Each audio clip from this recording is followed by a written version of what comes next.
Manager of Shadwell Stables, and Rick, if you'd kindly take a seat behind the podium, we can get going. Rick, congratulations on what I would imagine is the day of your racing lifetime. Can you tell us about way back when the acquisition of Invasor? Yes, a gentleman who works for Sheikh Hamdan by the name of Hassan bin Ali was down in South America last summer, and he was looking for some endurance horses because they do a lot of endurance racing, and he's one of Sheikh Hamdan's main riders. And he made some connections, and when this horse came available, these people called Hassan, asked him if we'd be interested. We spoke to the boss called me up and said, let's check him out, which we did. Greg Clark and Dr. Ruggles from Rude Little went down to have a look at him. They liked what they saw, and so we brought him back to Miami. We took him to Dubai since he was eligible to run in the UAE Derby, and unfortunately that's the only race he's lost. So brought him back here, and you all know the rest of the story.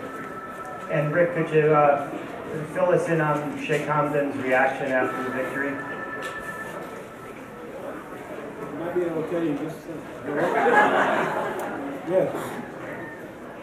Steve, let me call you back. I thought you might have been the boss. If it was the boss, we were gonna actually put it on speakerphone. No, I haven't been able to get through to him yet. It's been crazy. Okay. Well, I know his reaction. He's over the moon, as they say. And Rick, just tell us, is this the best possible outcome as far as Sheikh Hamdan's concerned? A, winning the race, which is most important, and B, beating his brother. Well, beating his brother was not the goal. You know, we happened to have two very good horses in the race, and actually, when Invasor ran a fever last month and could not compete in the Gold Cup, I told Sheikh Hamdan, I said, you know, this might be a blessing in disguise, because if these two guys were to hook up in the lane in the Gold Cup, give each other a hard race, then we might be giving the Breeders' Cup away to somebody else. And this way we've got two good shots for the family to run the Classic. And as it turned out, it was a blessing in disguise, because the horse has done fabulously well since then. And winning this race is one of the stars that you reach for when you're in this business. And we're very happy to be a part of it and to have a horse that can compete in this manner. Fernando Hara, and speaking, Rick spoke of blessings, Fernando. It's been quite a blessed year for you this year. Virtually unknown on the national stage at the beginning of the year, you rode Jazzle for Shadwell and Sheikh Hamdan beautifully in the Kentucky Derby, getting up, I believe, for a dead heat for fourth, weaving your way through all the traffic. They kept their faith in you. You earned Sheikh Hamdan his first classic victory with Jazzle in the Belmont Stakes. And just when you thought it couldn't get any better, here we are talking to you after a win in the $5 million Breeders' Cup Classic powered by Dodge. Could you talk about the trip you had with Invasor and any traffic problems along the way, since you had to get around most of it? Yeah, well, the position 11, the race, we tried to have trouble out of the break, and try to save some ground the first turn, and try to not have trouble, wait to the straight ball, and when I make the move, try to be in the clear. Fernando has to leave to catch a flight in just a few quick minutes, so I want to give anybody an opportunity to ask questions specifically to Fernando right now. Sherry? Fernando, I assume you had your eye most on Bernardini throughout the race. At what point did you pretty much know you were going to be able to collar him, catch him? Yeah, I see in the trade call, I see he's gonna be tough in the end. He looks strong.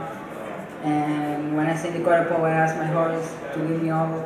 He responded good, so I know like the cuerpo. I know if I do everything. Fernando, in your wildest imagination, dreaming of being a jockey, did you ever imagine having a year this good, this quickly? Yeah, it's very special. You know, all that happened so fast in my job.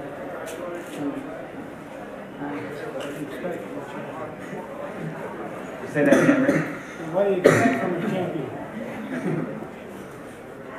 Fernando, so many horses did well on the main track from the rail today. After seeing that, did you make any changes in your approach to this race?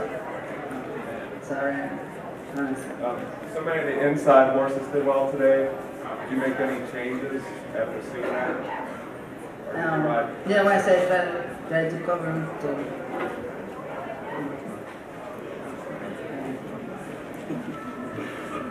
Any other questions for Fernando? Yes, in the back.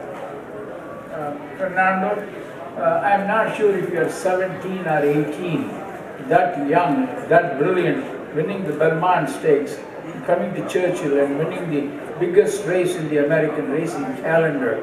And the way you won these two races, you chose to come from behind, showing tremendous, excellent judgment. Now at this young age, that kind of judgment, what enables you to exercise that good judgment? Who teaches you all the tricks? I think my dad. Yeah, my dad, he always been with me. He teach me all the things like I know now. Was your father a rider, Fernando? Excuse me? Was your father a rider?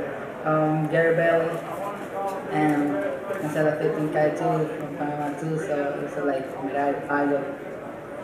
Was your dad a jockey? Excuse me? Did your dad No, he was a trainer. a trainer? Yes. What was his name? Jorge. What is his name? Anything else for Fernando before we send him on his way? Well, you may not need a plane to get home, Fernando, but congratulations on a terrific performance and a great cap to what's been an outstanding year for you, and continued success next year.